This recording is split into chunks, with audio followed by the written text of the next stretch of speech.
wabarakatuh. Perkenalkan, nama saya Nabila Ardatlizana dari kelas 12 Perbankan Syariah 1. Di sini saya akan ceramah tentang ikhlas.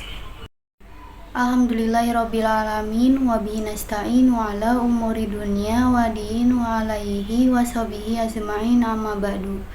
Puji dan syukur malira kita panjatkan kehadirat Allah Subhanahu wa Ta'ala atas limpah serta berkahnya kepada kita umat Islam. Salawat dan salam kita curahkan limpahkan kepada junjungan Allah Nabi Muhammad SAW, keluarganya, sahabatnya, dan semua pengikutnya.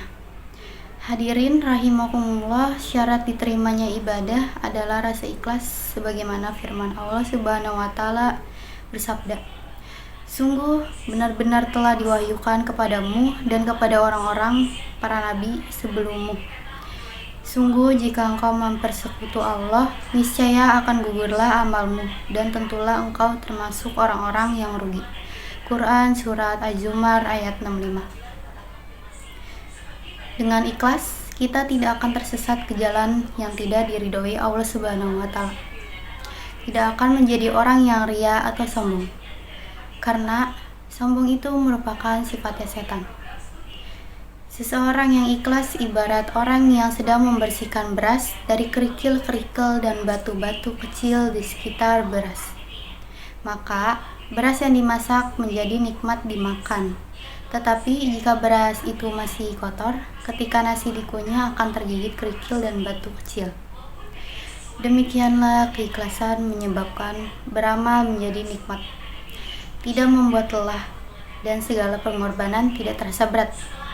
Sebaliknya, amal yang dilakukan dengan ria akan menyebabkan amal tidak nikmat, pelakunya akan mudah menyerah dan selalu kecewa, melainkan dengan sikap ria atau sombong.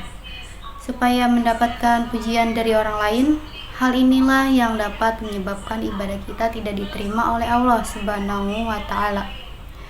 Rasulullah SAW pernah bersabda, ikhlaslah dalam beragama, cukup bagimu amal yang sedikit.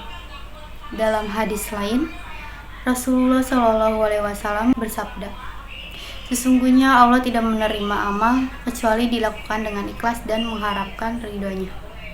Imam Syafi'i pernah memberi nasihat kepada seseorang temannya, wahai Abu Musa, jika engkau beristihad dengan sebenar-benar kesungguhan untuk membuat seluruh manusia ridho atau suka, maka itu tidak akan terjadi. Jika demikian, maka ikhlaskan amalmu dan niatmu karena Allah Subhanahu wa Ta'ala. Karena itu tak heran jika Ibnul Qayyim memberi perumpamaan seperti ini. Amal tanpa keikhlasan seperti musafir yang mengisi kantong dengan kerikil pasir, memberatkannya tapi tidak bermanfaat. Dalam kesempatan lain, ia juga berkata, jika ilmu bermanfaat tanpa amal, maka tidak mungkin Allah mencela para pendeta ahli kitab.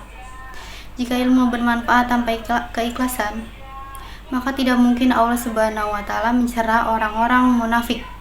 Dari beberapa contoh hadis di atas menunjukkan bahwa ikhlas itu memang sangat penting bagi umat muslim dalam melaksanakan ibadah.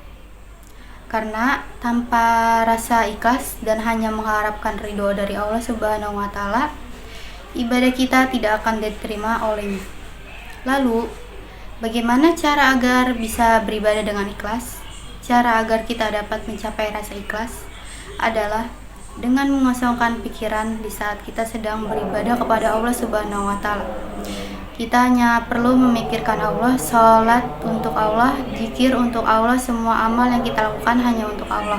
Lupakan semua urusan duniawi.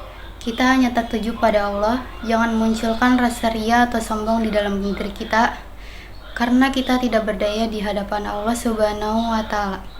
Rasakanlah Allah berada di hadapan kita dan sedang menyaksikan kita. Insya Allah di atas Anda dapat mencapai ikhlas. Dan jangan lupa untuk berdoa memohon kepada Allah Subhanahu wa Ta'ala agar kita dapat beribadah secara ikhlas untuknya. Demikianlah yang dapat saya sampaikan, mudah-mudahan bermanfaat. Mohon maaf atas segala kekurangannya. Billahi wa taufiq wal hidayah. Wassalamualaikum warahmatullahi wabarakatuh.